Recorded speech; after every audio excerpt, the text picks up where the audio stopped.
E hoje nós começamos uma série que vai, claro, no mês de outubro, falar sobre a reforma protestante do século XVI. E a gente pode se perguntar, né? Mas quem está interessado em saber da reforma do século XVI? Uma reforma que aconteceu há tanto tempo atrás, né? O que isso tem a ver com a nossa fé no século XXI, né? Eu diria, irmãos, a reforma protestante do século XVI e aquele movimento tem muito a nos ensinar, a começar pelo nosso tema, e talvez você tenha estranhado o que significa isso, ressurgência. O que é ressurgência? E aí, não sei se tem alguém aqui que conheça, que saiba disso, que conheça esse fenômeno, mas ressurgência é um fenômeno oceanográfico que consiste na subida de águas profundas, rica em nutrientes, para regiões menos profundas do oceano. A ressurgência é um fenômeno que acontece nos oceanos, que é justamente a subida de águas mais profundas para águas mais superficiais. A forma mais espetacular de ressurgência ocorre quando ventos persistentes deslocam a água superficial, provocando uma ascensão de águas profundas.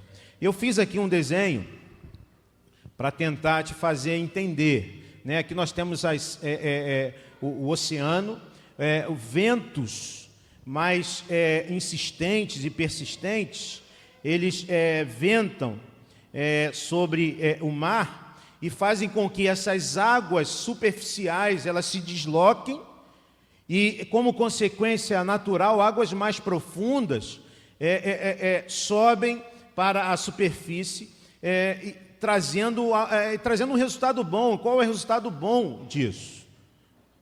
Os nutrientes existentes nessas águas mais profundas promovem um desenvolvimento do fitoplâncton. Olha que beleza, palavra bonita. Você vai poder falar amanhã no seu trabalho, tirar onda, né, na escola. Fitoplâncton. Fitoplâncton são nutrientes que formam a base da cadeia alimentar de todo o oceano, né? Portanto, nutrientes importantes que constituem a base da cadeia alimentar do oceano. Ou seja, a ressurgência é um movimento que promove a vida nos oceanos. E eu quero aqui trazer essa comparação, dizendo que isso tem a ver com o nosso tema, porque justamente nós, irmãos, necessitamos hoje de que o vento do Espírito Santo sopre sobre a igreja brasileira, para que haja uma nova reforma, para que haja um mover de Deus sobre a igreja brasileira, para que possamos voltar, para que possamos viver uma fé que não seja a fé superficial que tem sido vivida nos nossos dias, uma fé mais profunda. Os paralelos que nós temos entre a ressurgência e a reforma protestante são esses. O que conhecemos como fé cristã no Brasil tem se caracterizado pela perigosa superficialidade. Nosso país é um país dito cristão, mas o nosso país, com um grande contingente de católicos romanos, nosso país que tem a igreja evangélica, que é uma das que mais cresce no mundo. No entanto, nós vivemos uma realidade de uma fé que não gera transformação de vidas, que não gera mudança na sociedade, que não gera mudança nas famílias. Ou seja, existe alguma coisa errada, E o Espírito Santo de Deus pode soprar sobre a nossa superficialidade, sobre a superficialidade desta fé que é vivida e que é exercida aqui no nosso país, trazendo até nós alimento de águas profundas. Irmãos, a fé no Brasil está urgentemente necessitando de águas profundas, águas que venham trazer vida para a fé cristã. Eu diria, irmãos, que a igreja brasileira precisa urgentemente do sopro do Espírito Santo, trazendo a superficialidade de nossa fé profundidade. De tempos em tempos, o Espírito Santo faz isso na história. De tempos em tempos, Deus promove uma transformação na história. E a reforma protestante do século XVI é um excelente exemplo histórico da ressurgência da fé. E eu quero então te convidar a gente olhar para esse movimento e olhar para a Escritura e perceber como hoje nós podemos olhar para a reforma protestante, olhar para os seus pilares e, olhando para a Escritura, entender como nós precisamos hoje, como igreja, como discípulos de Cristo, viver uma espiritualidade que faça diferença no meio da sociedade. Se nós pudéssemos voltar lá à Europa do século XV, XVI, nós veríamos também uma igreja que vivia uma fé superficial, uma igreja onde havia opressão de pessoas ao invés de gerar vidas. Se nós olhamos para a igreja naquele tempo, nós vamos perceber isto. Uma igreja que se coloca, que se alia ao Estado, uma igreja que por interesses materiais começa a oprimir aqueles que a igreja devia cuidar. Historicamente, nós datamos a reforma protestante de 31 de outubro de 1517. Esse mês faremos 499 anos daquele movimento. Nessa data, o monge Martinho Lutero, ele afixou as suas 95 teses lá na porta da Catedral de Wittenberg, na Alemanha, as famosas 95 teses de Lutero contra o Papa, contra os abusos da igreja naquele momento e principalmente contra as indulgências. Principalmente contra as indulgências. E as indulgências eram o símbolo dessa opressão que se fazia contra o povo, porque as indulgências representavam uma maneira de comprar a bênção de Deus, comprar e obter o perdão de Deus através de dinheiros e de bens. Através de dinheiros e bens. Pagavam para serem perdoados pelos pecados do passado, pelos pecados do futuro. Pagavam para serem perdoados para que Deus perdoasse o pecado de seus ancestrais já mortos, que tivessem talvez a alma no purgatório. Mais precisamente, eu quero citar uma situação histórica. No início do século XVI, o imperador da Alemanha era escolhido por um colégio que era formado por 3 arcebispos e 4 nobres, de famílias nobres da Alemanha. Uma daquelas famílias importantes alemães, descontentes porque tinham somente um voto entre os arcebispos, decidiu então que queria ocupar o espaço de um arcebispo que estava vago. E aí manipularam uma situação e ocuparam aquela vaga, mas havia um problema. Aquele que havia ocupado aquela vaga não tinha ainda a idade mínima para ocupar aquela vaga. E para ocupar então aquele espaço, somente o Papa poderia instituir e determinar que aquela pessoa estivesse naquele cargo.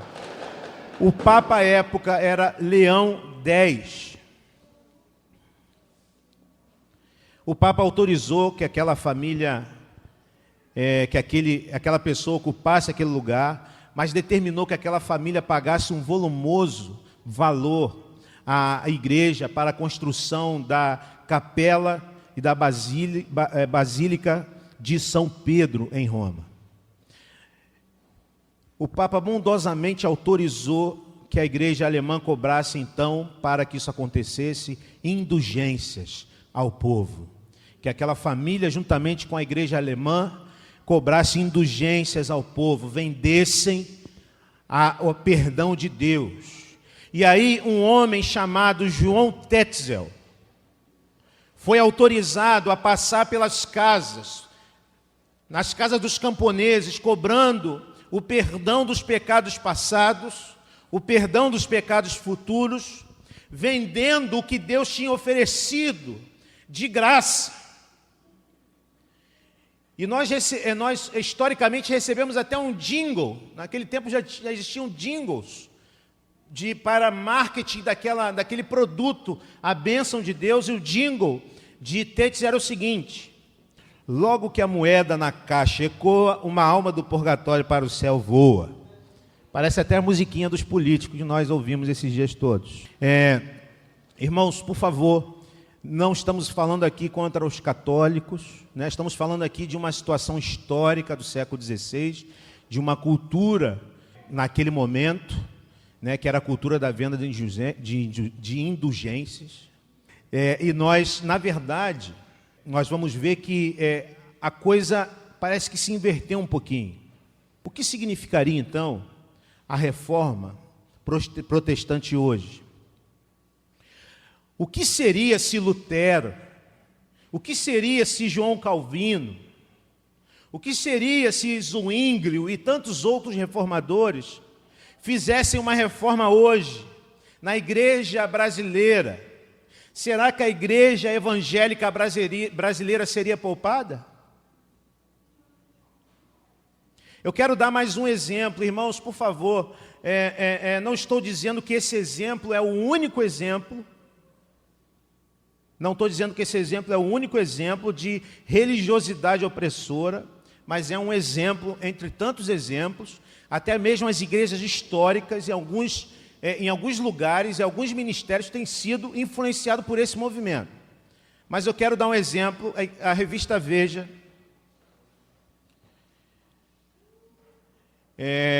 há algum tempo atrás, trouxe essa matéria dizendo o seguinte: baseado numa particular teologia da prosperidade, a universal, prega que a maior expressão da fé são as oferendas de dinheiro à igreja. Quanto mais se doa, né? A caixinha ecoa, quanto mais se doa, mais Deus dá de volta. Essa teologia, como eu disse, não está presente somente na Igreja Universal, mas é uma cultura que tem entrado em muitas igrejas, também igrejas históricas, né? Essa reportagem dizia o seguinte: a teologia da prosperidade que ela prega tem alguns pilares. Primeiro, todos os fiéis precisam da bênção divina para ser felizes, saudáveis e bem-sucedidos. Essa bênção só é concedida a quem demonstra sua fé em Deus. Ou seja, a bênção de Deus é para o aqui e agora.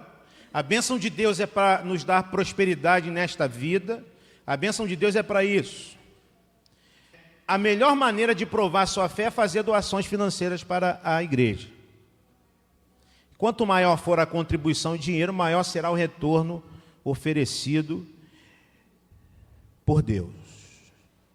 Está aí, mais uma vez, a igreja vendendo o que Deus dá de graça.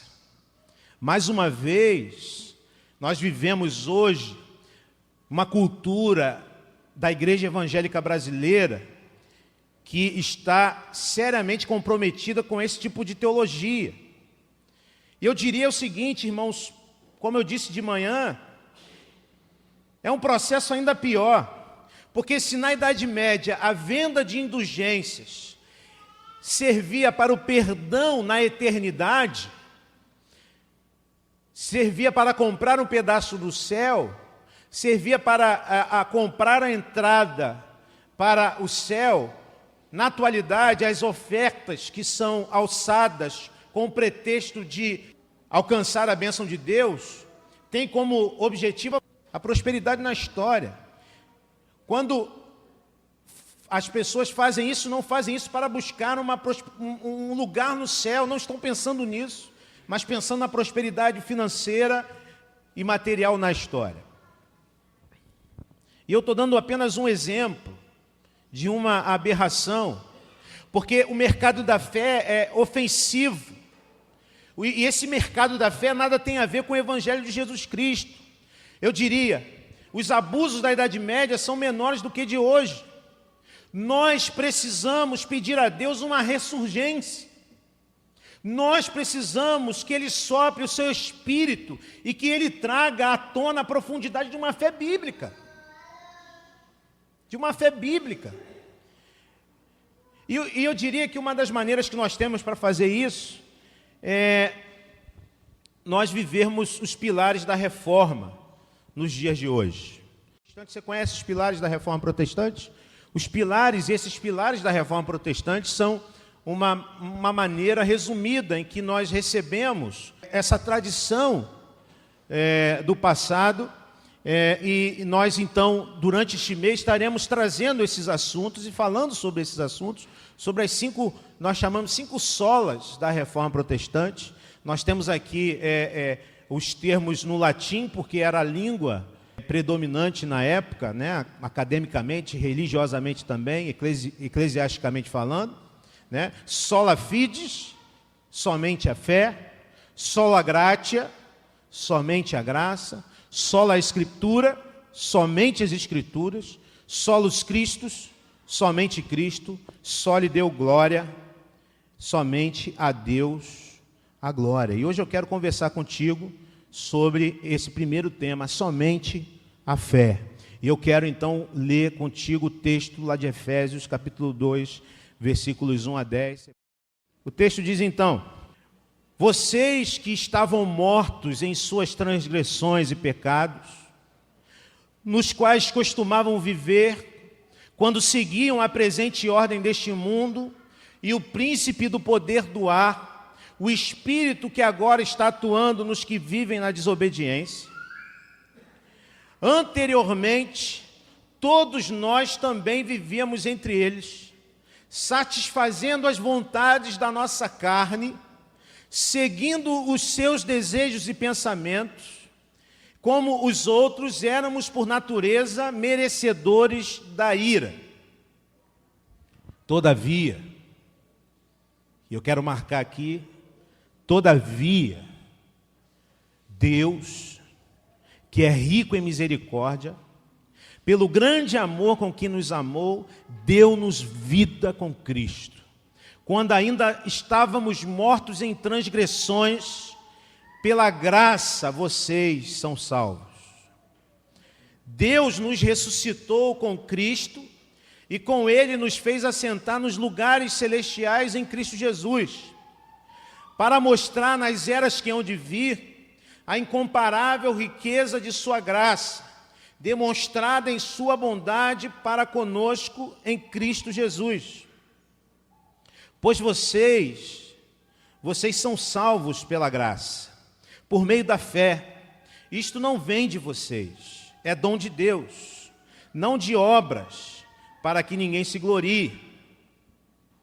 Porque somos criação de Deus, realizada em Cristo Jesus, para fazermos boas obras, as quais Deus preparou antes para nós as praticarmos.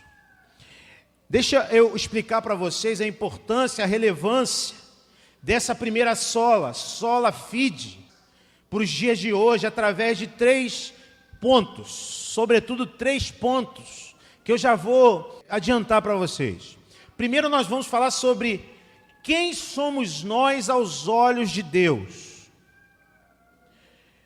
Quem somos nós aos olhos de Deus? Existe uma grande disfunção sobre este assunto, sobretudo no tempo em que vivemos.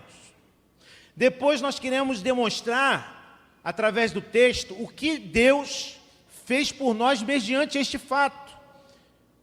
A nossa condição diante de Deus, o que Deus fez por nós. E, em terceiro lugar, nós vamos falar qual a resposta que Deus requer de nós a partir disso. Então, irmãos, vamos compreender, então, primeiro, quem nós somos. E eu quero começar pedindo a você desculpa. Nós, homens e mulheres do século 21, nós, homens e mulheres, fruto de uma sociedade positivista, de uma sociedade ocidental humanista, que coloca no centro, que nos coloca no centro de todas as coisas, uma sociedade que nos tenta convencer de que nós somos realmente muito bons, que nós temos condições de resolver os nossos problemas. Paulo vai começar esse texto dizendo o seguinte: vocês estavam mortos. Vocês estavam mortos. Esta é a condição humana. Mortos espiritualmente. E aí eu quero sugerir uma experiência. Quando você tiver e puder, estiver passando por um momento triste de um funeral, que você chegue perto, que você chegue, né, sem fazer muito barulho, e devagarzinho você chega perto do lado do caixão, né, e você dá uma sacudida, e você diz então ali para o defunto, reage, que você comece a tentar fazê-lo reagir àquela situação, que você diga para ele, ó, pensamento positivo, reage, repete comigo, eu posso, faça isso, tente essa experiência, e o máximo que você vai conseguir é o problema com a família, e talvez a polícia te chegando lá para te tirar de lá à força. Mas olha só, a nossa espiritualidade foi contaminada por essa mentira de que nós estamos no centro. E por isso surgiram inúmeras doutrinas baseadas na força das boas obras para a bênção, para a salvação. Paulo diz o seguinte: aos olhos de Deus nós estamos mortos. Quando Deus olha para a humanidade, a nossa condição é essa: nós estamos mortos. E por que nós estamos mortos? O texto diz que estamos sob o poder de principalmente 3 forças que eu quero compartilhar com você. A primeira força é o mundo. Vocês estavam mortos em suas transgressões e pecados, nos quais costumavam viver porque seguiam a presente ordem deste mundo. E aí, irmãos, o mundo, aqui na Bíblia, o mundo pode ter três interpretações diferentes. Há um mundo criação. Há momentos na Bíblia que a palavra mundo é para mundo criação. E a Bíblia diz que Deus não tem problema com o mundo criação, porque Ele criou todas as coisas, e o texto de Gênesis diz que Ele viu que ficou tudo muito bom. Outra possibilidade é o mundo humanidade. Deus também não tem problema com o mundo humanidade. O texto bíblico diz que Deus amou o mundo, humanidade, de tal maneira que deu o seu Filho unigênito. E uma terceira possibilidade é o mundo cultura anti-Deus, cultura e sistema cultural que afasta os homens de Deus. É justamente deste mundo que Paulo está falando. E Paulo se refere a este mundo como um rio como uma correnteza, quando ele diz, costumavam viver, quando seguiam a presente ordem deste mundo. O original dá uma ideia de que esta ordem é como uma correnteza de um rio que nos leva, corpos defuntos, mortos, são carregados por esta correnteza. Mas há uma segunda força, que é o diabo. Quando seguiam a presente ordem deste mundo, e o príncipe do poder do ar, o espírito que agora está atuando nos que vivem na desobediência, e aqui ele está falando do diabo. Biblicamente, o diabo não é uma força negativa impessoal. O diabo é um ser pessoal.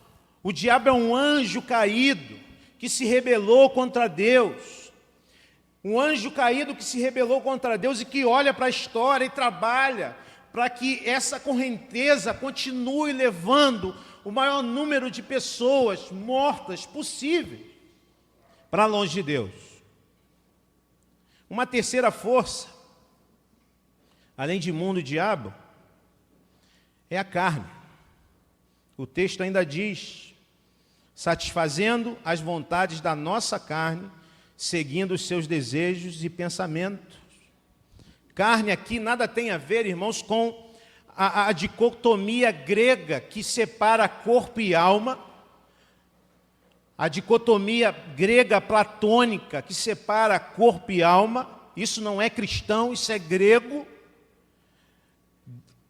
O que Paulo está dizendo aqui é que há em nós fundamentalmente em nós um mecanismo que nos leva ao tempo todo para nós cometermos aquilo que é mal. Paulo não está falando aqui simplesmente da matéria, mas Paulo está falando aqui de toda a estrutura humana a partir da queda. É uma estrutura que está longe de Deus. Eu preciso lembrar a você aquela história. Deus, quando criou o homem, Deus criou o homem com todas as condições para viver feliz, com tudo que ele necessitava. E Deus então disse ao homem que ele não tocasse numa determinada árvore, não porque Deus seja um Deus que queira brincar ou limitar a nossa ação, mas porque Deus não gostaria que o homem tivesse uma relação com ele sem qualquer outra opção. E nós sabemos que o homem se rebelou contra Deus, e a partir daquele momento, os nossos antepassados nos legaram esta condição. Nós nascemos desconectados de Deus, estamos mortos, nascemos desconectados, estamos nessa correnteza, rio abaixo. O diabo orquestra tudo isso, e a nossa carne nos prende a essa realidade. Ou seja, irmãos, nós sem Deus estamos perdidos. Nós sem Deus estamos perdidos. Olha o que Paulo fala no final do verso 3. Éramos, por natureza, merecedores da ira. A humanidade se tornou um para-raio ambulante. Se nós fôssemos dizer para Deus isso: Senhor, derrama sobre mim aquilo do que mereço, certamente mereceríamos a morte, um raio na nossa cabeça, porque estávamos perdidos. Um último exemplo sobre isso, de que nós nascemos assim, são as crianças. Eu brinco com a Gleice direto sobre isso. As crianças, ensinar atos bons aos nossos filhos e às crianças, é uma grande dificuldade, né? Mas não precisamos ensinar as nossas crianças a elas serem egoístas, não precisamos ensinar as nossas crianças a serem individualistas, não precisamos ensinar isso, elas aprendem sozinhas. Se nós queremos educar bem os nossos filhos, precisamos ralar, precisamos nos esforçar em passar bons valores aos nossos filhos. Sejamos honestos. Sejamos honestos. É muito mais natural vivermos no erro do que exercermos o que é bom, verdadeiro, os princípios de Deus. É natural irmos na direção errada. O verso 4, irmãos, começa então a nos falar sobre o que Deus fez por nós. Diante dessa situação de total perdição, essa palavra, todavia, é super importante, como eu destaquei quando nós líamos o texto. Essa palavra é super importante, que Paulo está dizendo então que nós estávamos mortos por causa de uma correnteza que é este mundo e esse sistema deste mundo, orquestrado pelo inimigo das nossas almas, que nos leva rio abaixo, e que a nossa natureza nos impossibilita de tomarmos uma atitude contrária a isso. Todavia, entretanto, no entanto, o que o texto diz: Deus, que é rico em misericórdia, pelo grande amor com que nos amou, deu-nos vida com Cristo, quando ainda estávamos mortos em transgressões. Pela graça, vocês são salvos. A fonte da salvação não é a nossa força. A fonte da salvação não é pela nossa capacidade de comprá-la. A força da salvação não vem da nossa capacidade e nossa performance religiosa, não está na nossa realização. É Deus quem faz essa obra.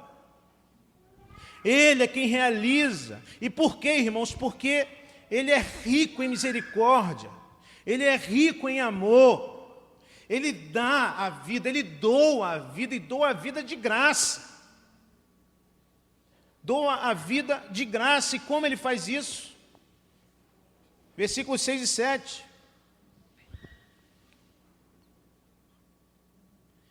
Deus nos ressuscitou com Cristo e com Ele nos fez assentar nos lugares celestiais em Cristo, para mostrar nas eras que hão de vir a incomparável riqueza da sua graça, demonstrada em sua bondade para conosco em Cristo Jesus. Nós temos aqui uma ênfase em Jesus Cristo. E por quê, irmãos? Jesus Cristo é o segundo Adão. Jesus Cristo é o Adão que deu certo. Assim como os nossos ancestrais viveram naquele momento uma relação com o inimigo, com o diabo, quando da tentação, Jesus também no deserto passou pela mesma situação, a mesma coisa, a mesma tentação, a mentira de que nós somos capazes de controlar a nossa vida. Foi isso que Lúcifer fez com Jesus no deserto, tentando enganá-lo, tentando corrompê-lo, assim como fez no passado com os nossos ancestrais. Portanto, se Adão mereceu a morte, Jesus, que venceu, mereceu a vida. Merecedor de vida é aquele que decidiu morrer a minha morte, decidiu morrer a sua morte, decidiu morrer a nossa morte. Quando Jesus está ali naquela cruz, todos os meus pecados, os passados, os futuros, todos os teus pecados, os passados, os futuros, estavam sobre os ombros de Cristo Jesus. Ou seja, Jesus se transforma no maior para-raio que a humanidade pôde ver de todos os tempos. Isaías, o profeta diz, ele se fez maldição por nós. Ele se fez maldição por nós. Se nós estávamos mortos, e essa é a condição fundamental do homem sem Deus, o que Ele fez por nós? Ele nos deu vida de graça, através de Jesus Cristo, que morreu no meu lugar, no teu lugar, e levou sobre Ele a minha maldição, a tua maldição, e ressuscitou ao terceiro dia. E por que ressuscitou ao terceiro dia, irmãos? Para nos mostrar que há a possibilidade de nova vida, de nova oportunidade. Há uma nova chance, há uma nova oportunidade de transformação, de mudança. E para a gente fechar e caminhar para o final dessa mensagem, como Deus quer que nós respondamos a tudo isso?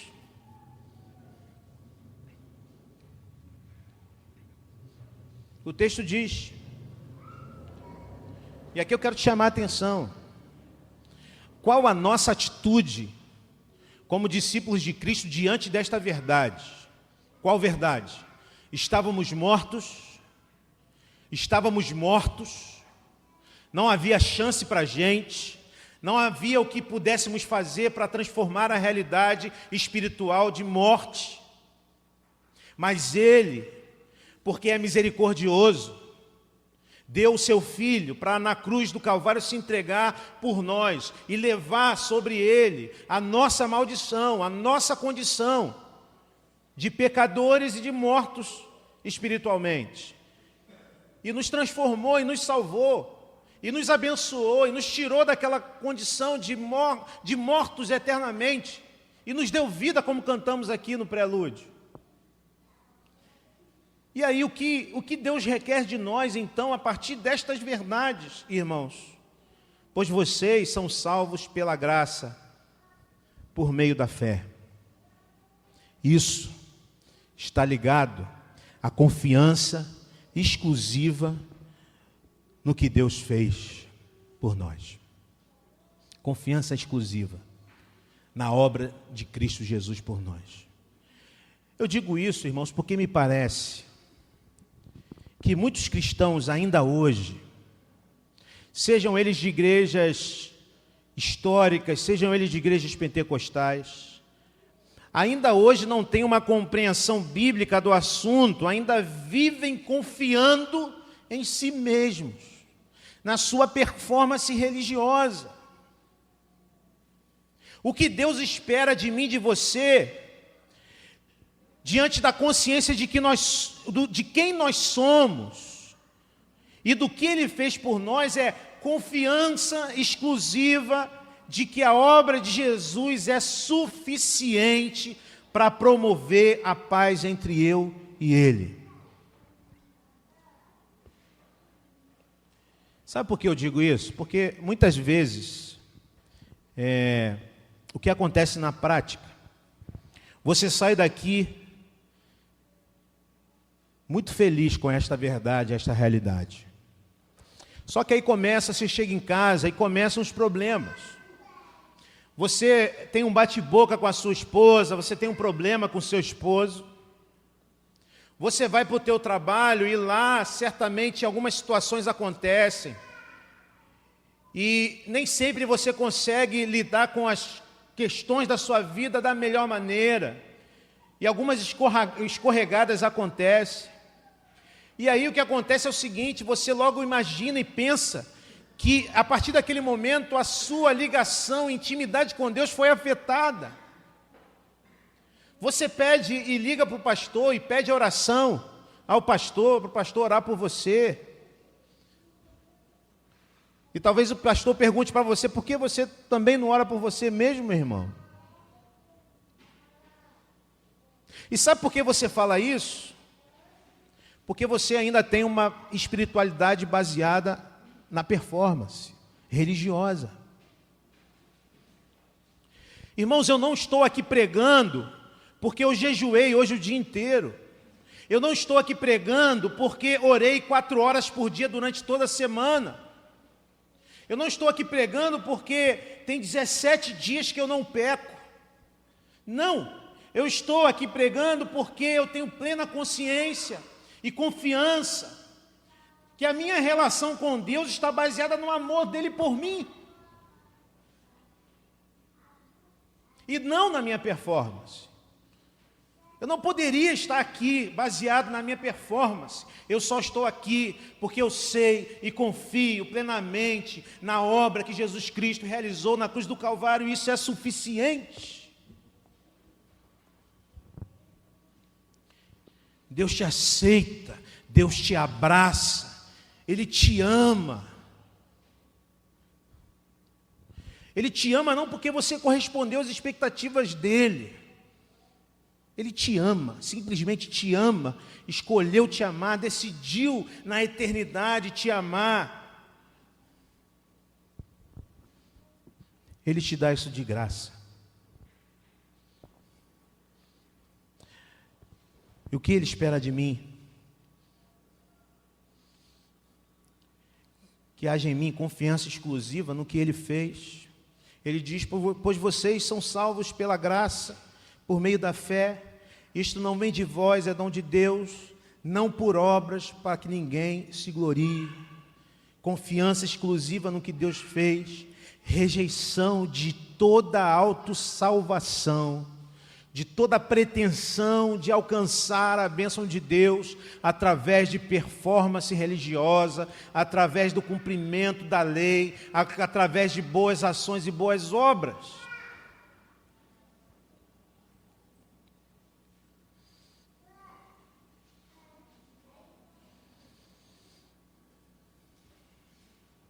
Veja aqui esse texto de João, capítulo 6, versículo 28 e 29, Jesus e os fariseus. Os fariseus perguntam a Jesus, o que precisamos fazer para realizar as obras que Deus requer? Reparem que os fariseus perguntam sobre as obras no plural. Jesus respondeu: a obra de Deus é esta, crer naquele que Ele enviou. Crer naquele que Ele enviou.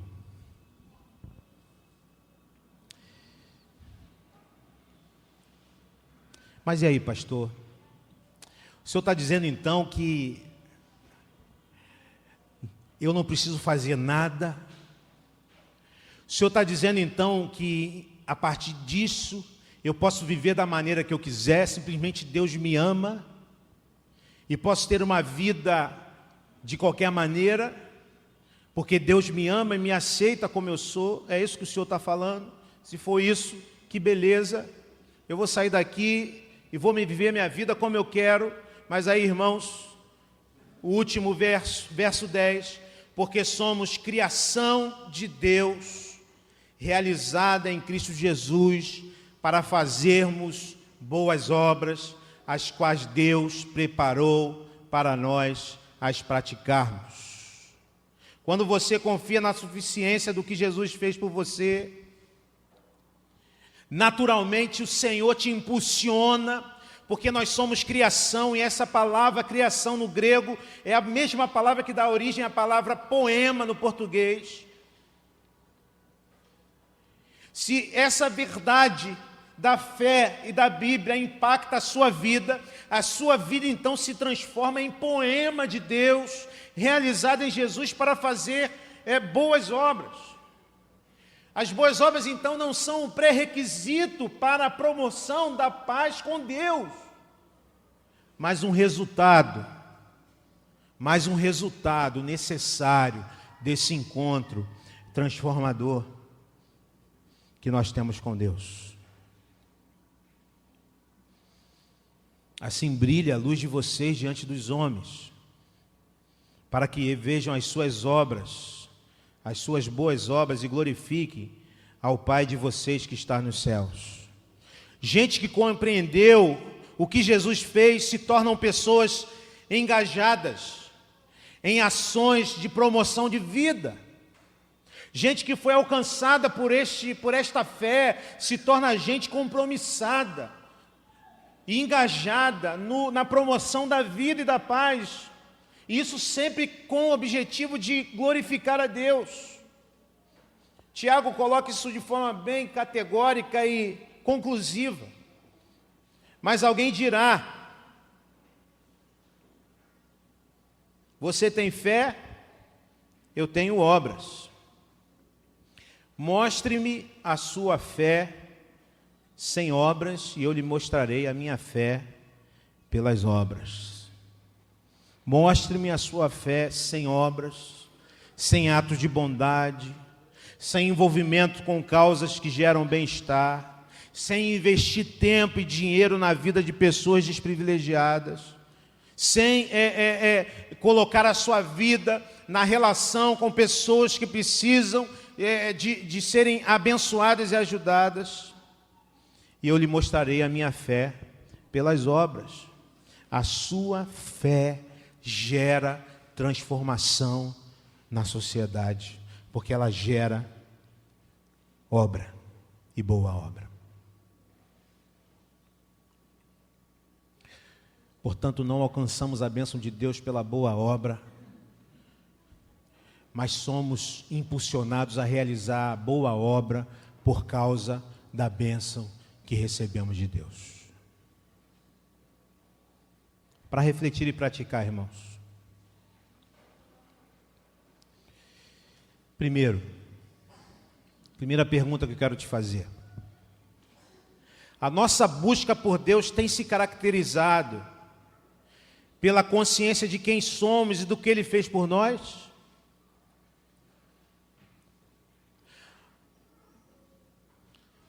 Segunda pergunta. Você tem respondido a Deus da forma como Ele deseja que você responda? A confiança exclusiva no que Deus fez por você, a suficiência da obra de Cristo na sua vida e a rejeição de toda a autossalvação? Você tem respondido a Deus dessa forma? Ou você tem confiado na sua performance? Terceira pergunta. A sua fé no que Deus fez por você, e aqui está intimamente ligada à última série que nós tivemos, sua fé no que Deus fez por você tem gerado uma vida repleta de obras que glorifiquem a Ele? Essa é uma pergunta séria.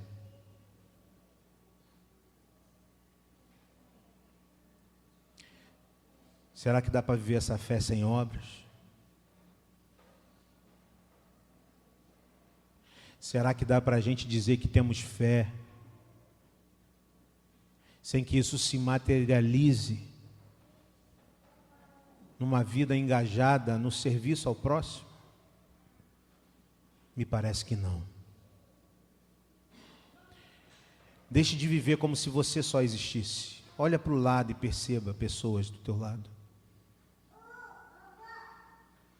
Abençoe vidas e saiba que Deus te chama para isso, para que você seja abençoador de vidas. Que Deus nos abençoe.